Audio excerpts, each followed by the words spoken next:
2h05. No sábado passado, quando o conflito começou, porque foi na madrugada, amanhã aqui no Brasil, no meio da madrugada já, que a invasão do Hamas em território israelense, as bombas começaram a cair e as ações terroristas, os sequestros e o extermínio praticamente de boa parte daquelas pessoas que estavam naquela festa na região da faixa de Gaza, um pouco para cá, foram se tornando notícia, né? A gente conseguiu tornar aquilo palpável. Um dos nossos primeiros contatos foi com o jornalista Ayrton Gontoff, amigo de longa data que lá em Haifa vive já há algum tempo, tem ligações com Israel, uma questão da vida dele, e trouxe as primeiras informações com uma visão de uma área que não tinha ainda nenhuma faísca ligada ao conflito, mas ao longo dos dias isso foi mudando, com sirene tocando. O Ayrton tem sido super colaborador aqui com o Grupo Bandeirantes de Comunicação, está de novo conosco agora aqui no Bora Brasil. Tudo bem, Ayrton? Como é que vai? Boa tarde.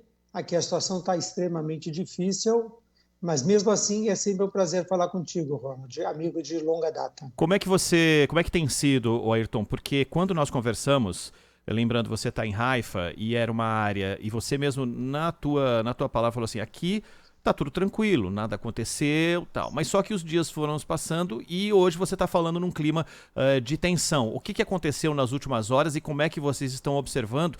Você, ao lado dos outros cidadãos que vivem em Haifa, cidadãos de Israel, com a perspectiva da intensificação com a invasão do território de Gaza.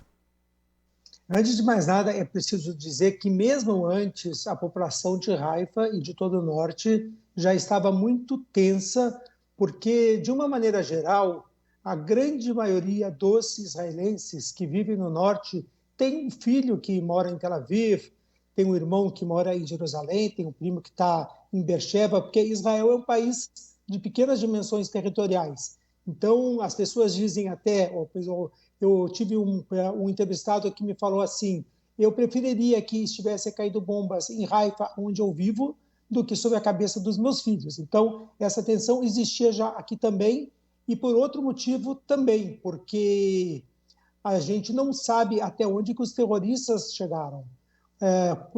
Nós estamos a 92 quilômetros de Tel Aviv, estamos a 140, 150 quilômetros da faixa de Gaza, então existia medo de sair às ruas e ser atacado por um terrorista.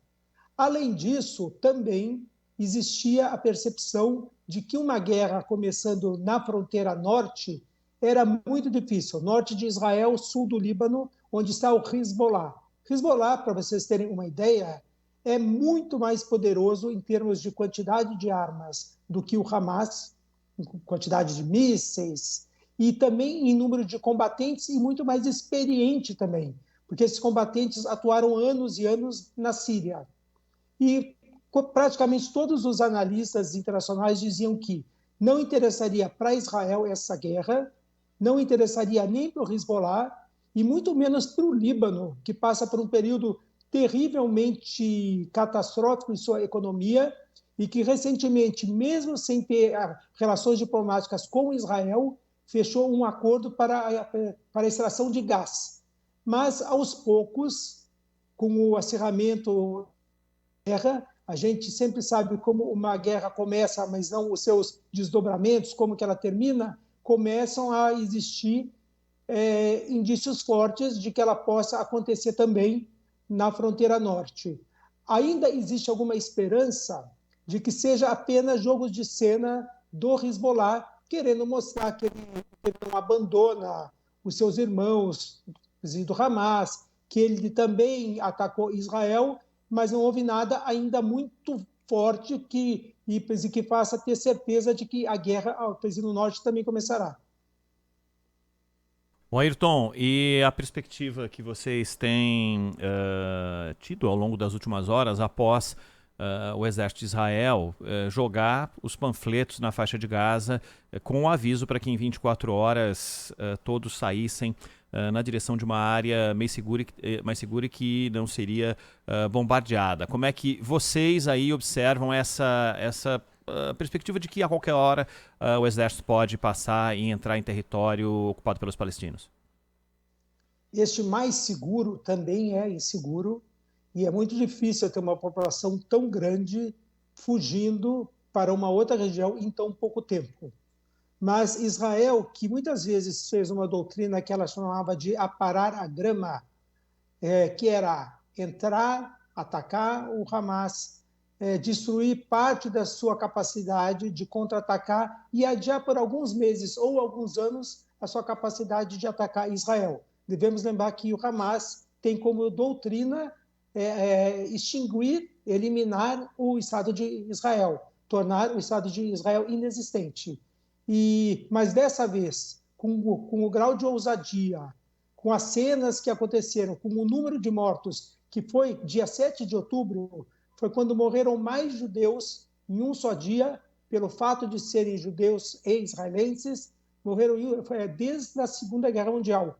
Então, foi muito traumático para o país. E dessa vez, Israel diz que não é mais aparar a grama, é aparar a grama, arrancar a grama e arrancar as raízes e até a terra de baixo para que nunca mais exista o Hamas. Ela promete, com essa invasão, mudar o mapa do Oriente Médio.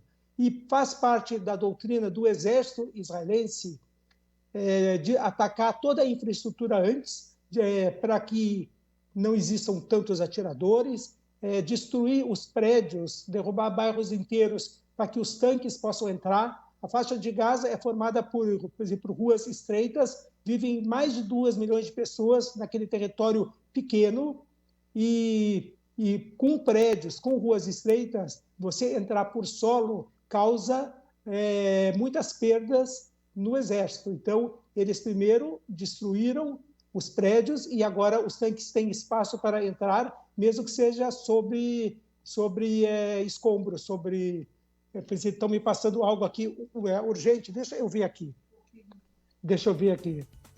Tá.